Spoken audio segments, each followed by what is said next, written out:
All right.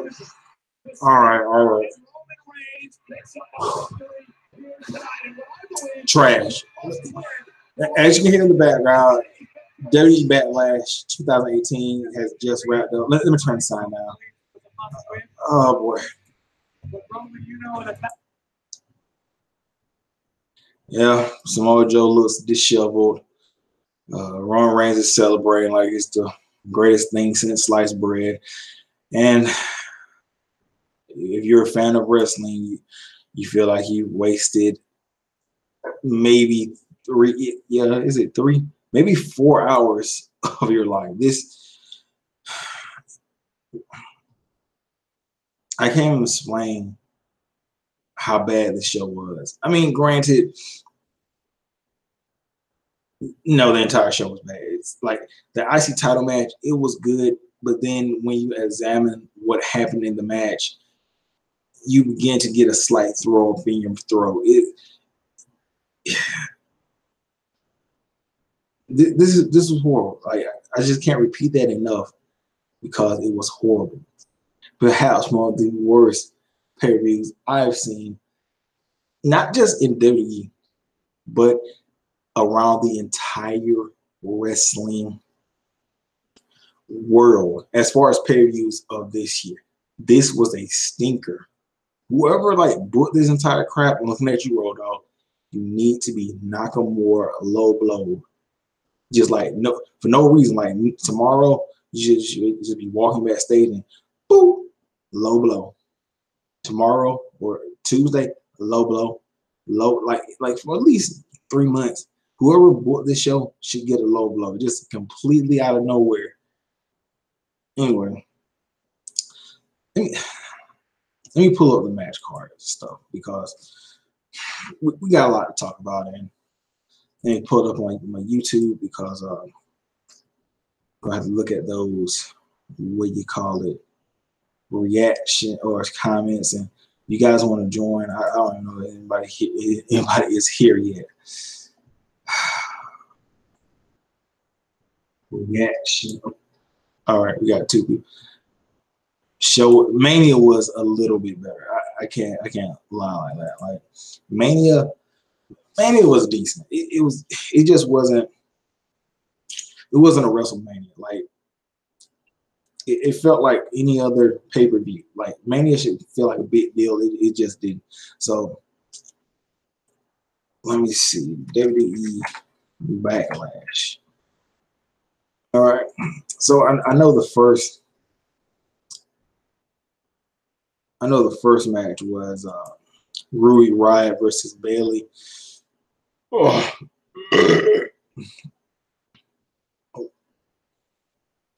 Versus Bailey, and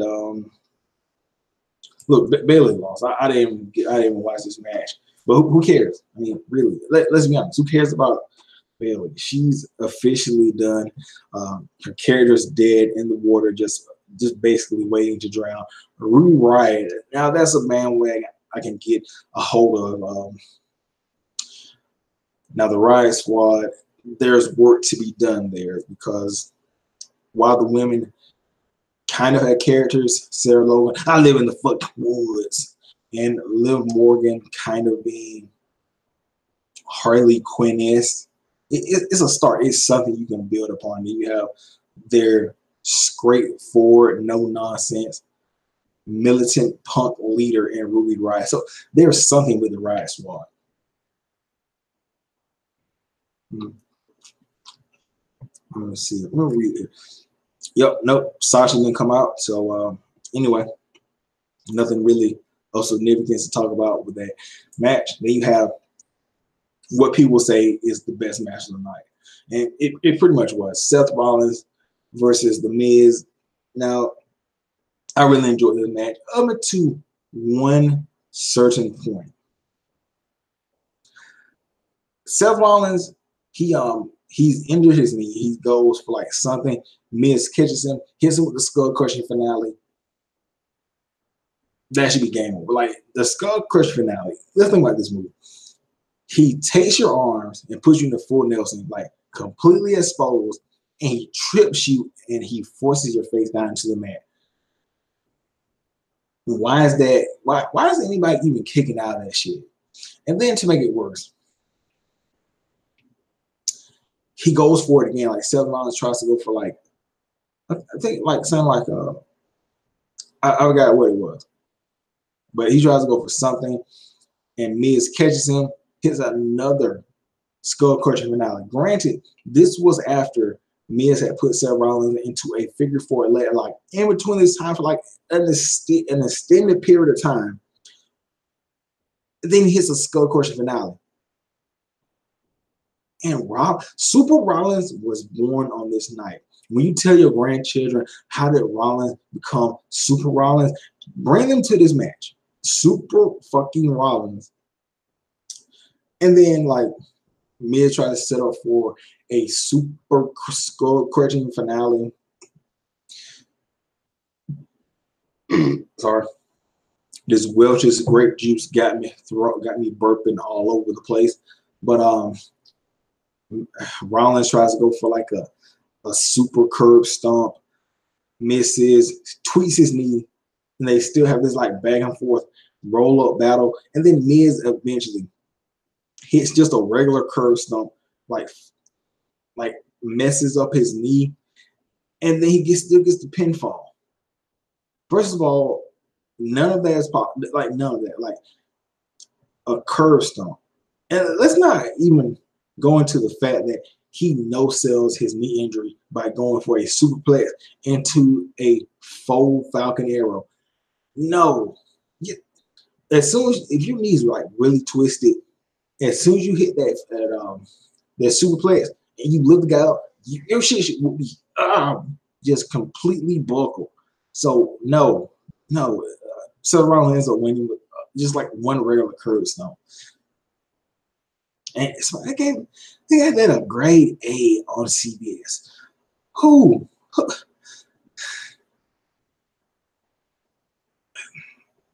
B plus maybe.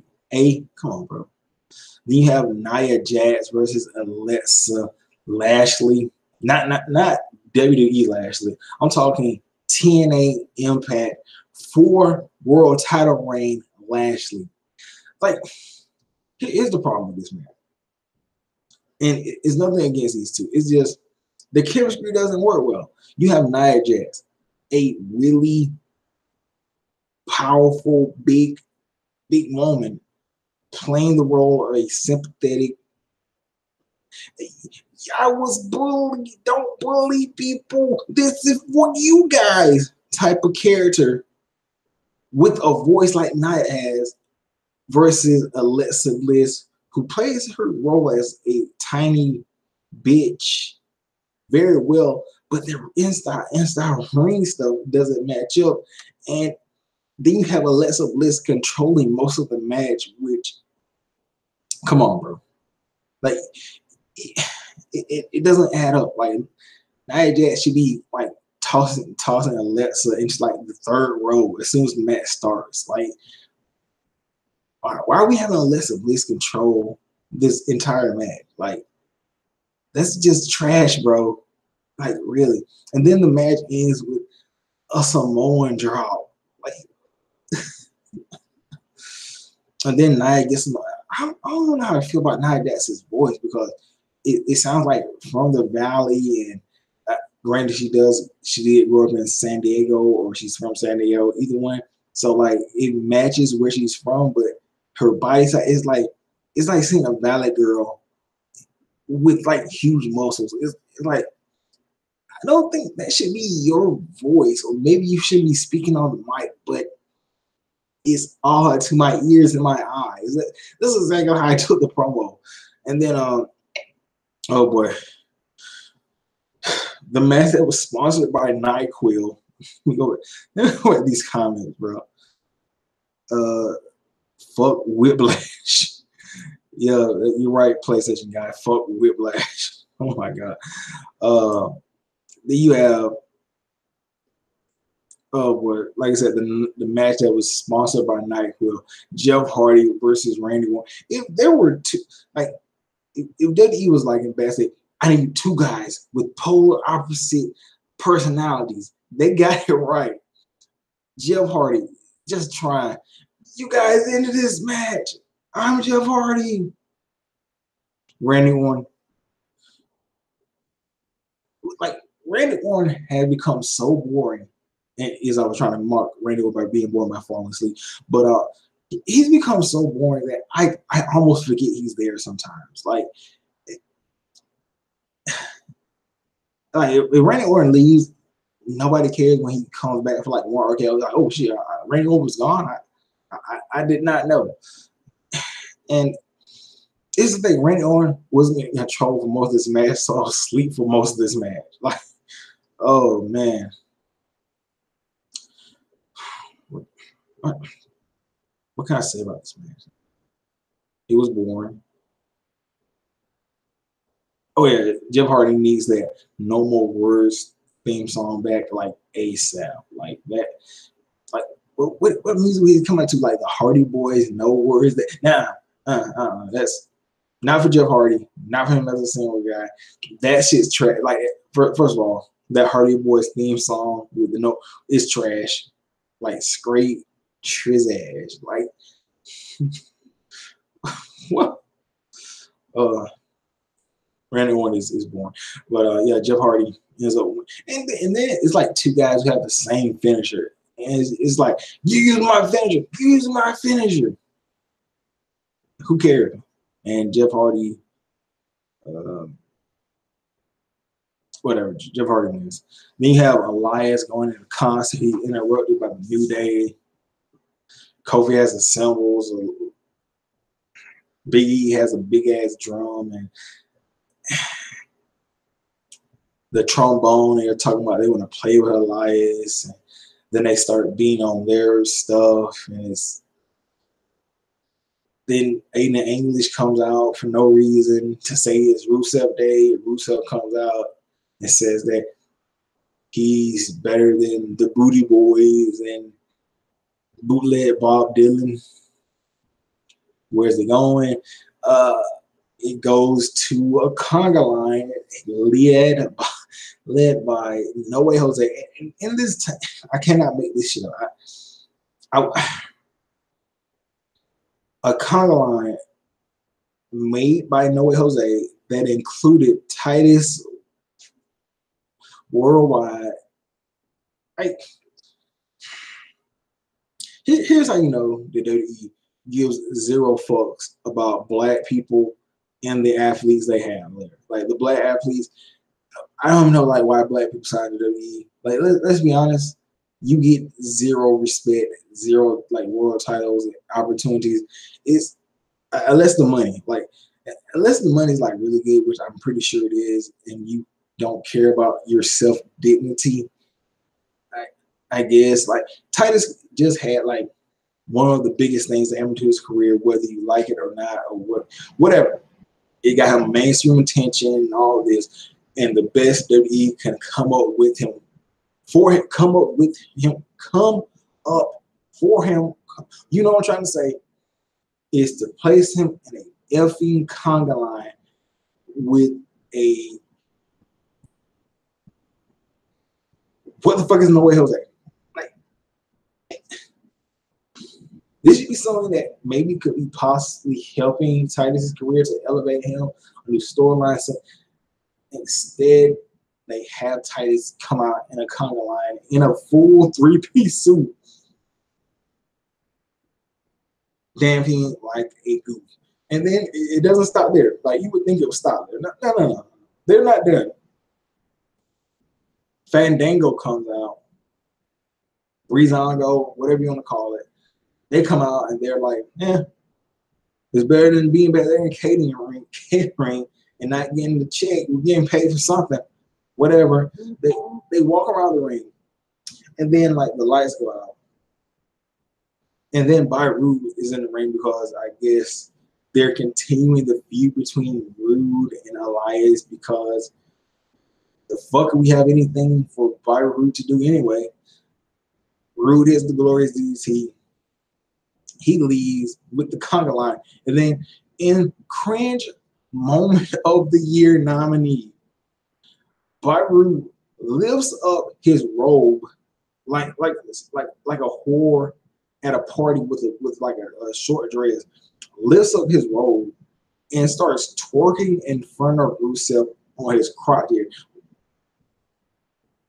This is the 7th generation Byron, the longest reigning Impact champion. By how much? Rude. How much are they paying you to be retarded? Because nigga, I need some of that money. How much are they paying you to be retarded?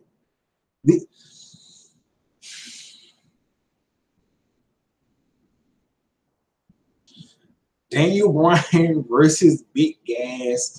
Oh my God! Like this was Big Gas's chance to like show like he's not Big Gas. He's actually put some time into the gym, learned some wrestling moves, and improved. Instead, what did I say? Punches, a kick, maybe a chop, and he's gassed. But instead of being gassed, like looking menacing, now his thing is when he gets gassed, he just walks around. Big Cass is trash. And then Daniel, like I knew this shit would happen. Like Daniel Bryan's tapped out the Big Show. Why wouldn't he tap out Big Cass, especially since like Miz doesn't have a title? Like maybe you could have made a case if they would have interchanged the titles and Miz would have had the IC title and he doesn't want Daniel Bryan to win or be close to him, so he would help Big Cass and all that bodyguard stuff, you know. But that didn't happen.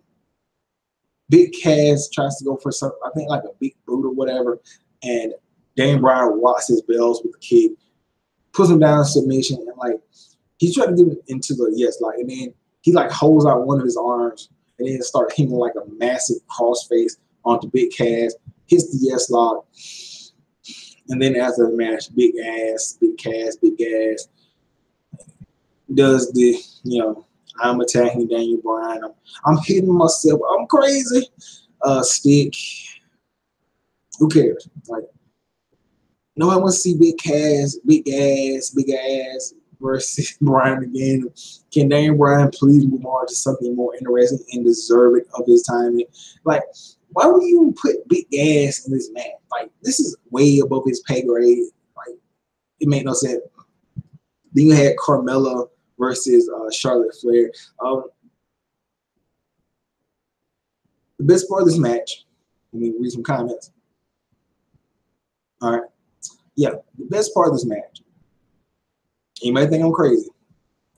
The best part of this match, Carmella singlet. Amazing. Like, Carmella in a singlet, best career move of 2017. Oh yeah, and she beat Charlotte Flair.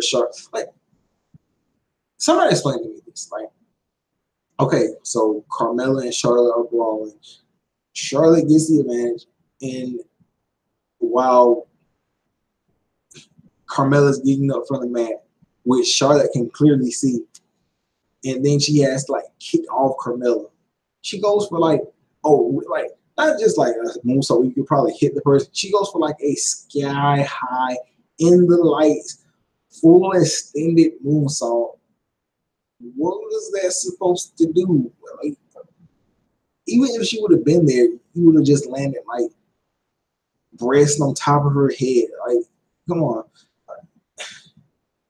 And then like Charlotte lands and her knees twisted or buckles, and Carmella just mafia kicks the back of her hamstring and does like a balls deep cover. Like, I know like when Brown was watching it, he was like, yeah, I remember those days. I remember going balls deep like that. Like,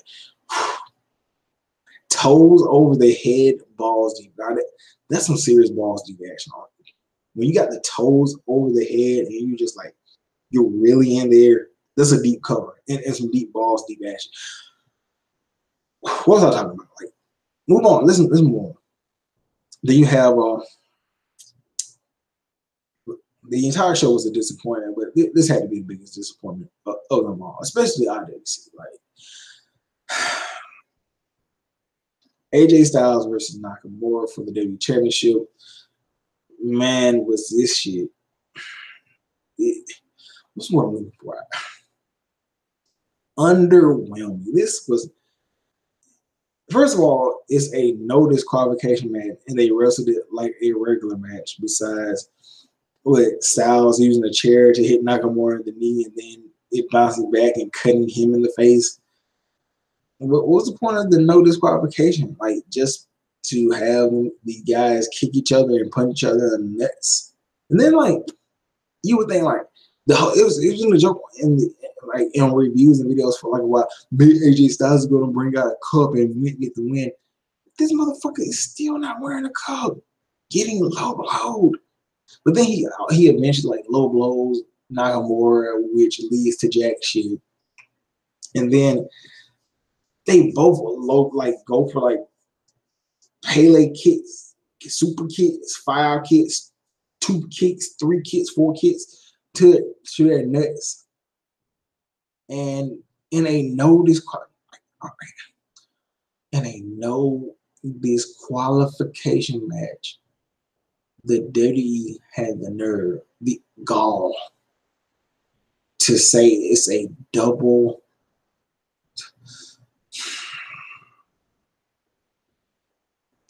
kind of like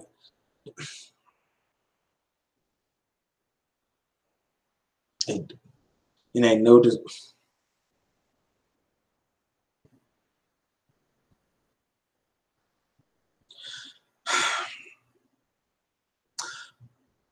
Bobby Lashley and Braun Strowman versus Owens and Zayn, because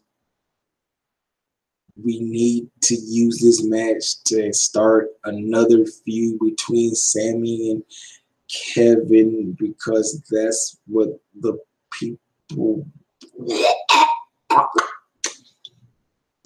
Sorry, I almost do it myself, knowing that Sammy Zayn and Kevin Owens might have another feud. This trash.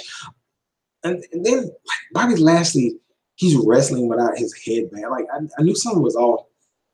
Like Lashley can only be entertaining and interesting if he has a headband. Like, where is it? Was that like part of his thing? Like, hey, you can just show up on WWE as fast as possible, but you gotta give us one of your headbands or all of your headbands so you can wrestle completely bald and be boring as shit in WWE. Sammy and Kevin, they implode. They fight each other, kinda, not really. They lose, man. Like, then you have the main event, which, look, they were our hosts for this match as soon as it started. Samoa Joe started off really hot against Roman Reigns, and then in the middle, that's when he almost like just completely put me to sleep without no good cocaine clutch. Headlock, wrist lock, snore lock.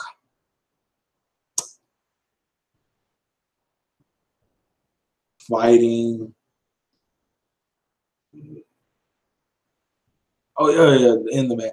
Samoa Joe puts Roman in the coquina clutch. And Roman Reigns hit eyes like go over, and like normally in other matches they would like ring the bell, but instead Roman Reigns, I'm Roman Reigns, get off me. He just like powers through the coquina clutch.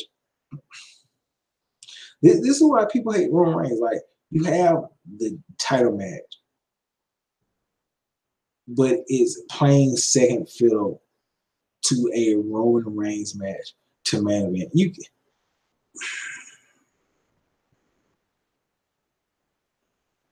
I'm trying to digest that. Like, how can you even justify that? Like, putting on Samoa Joe versus Reigns as the main event over the WWE World Title.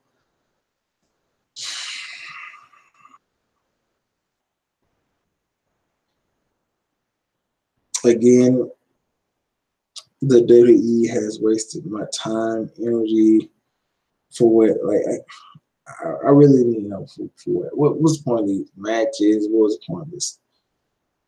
You know what? There's no point in asking because they don't care, and I'm just gonna stop right here because I got better stuff to do. Like honestly, like what's there for me to talk about besides what I already said? Like hopefully Monday makes better, and I don't know what to say about that because I don't know who could win a briefcase. That could be worthy.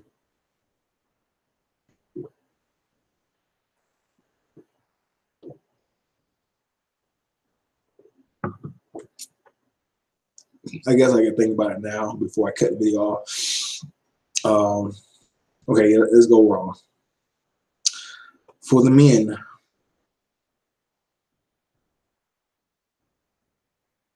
I don't fucking know. For the women, I don't fucking. I'm just gonna stop the video right here because Backlash has crushed your and my spirit. Let's just be honest about this. So anyway, I'm gonna catch you guys later. Peace out.